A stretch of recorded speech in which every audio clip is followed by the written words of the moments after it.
সীমান্তে প্রতিনিয়ত ভারতের বিএসএফ এর হাতে নির্মমভাবে বাংলাদেশিদের নিহতের ঘটনায় তীব্র নিন্দা জানান বিএনপির সিনিয়র যুগ্ম মহাসচিব রুহুল কবির রিজভী আহমেদ।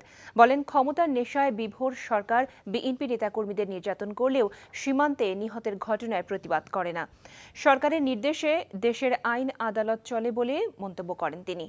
১/১১-তে মিথ্যা মামলায় খালেদা জিয়াকে রাজনীতি থেকে বাইরে রাখা হলেও সে সময় শেখ হাসিনার মামলা ক্ষমতার ব্যবহার বলে প্রত্যাহার করা হয় বলে মন্তব্য করেন তিনি।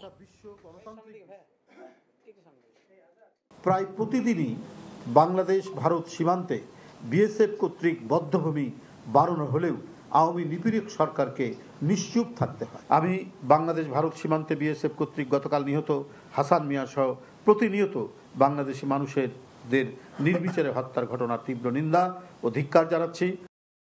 বিকাশে কম খরচে ক্যাশ আউটের লিমিট বেড়ে ৫০,০০০, প্রিয় এজেন্টও ২টা।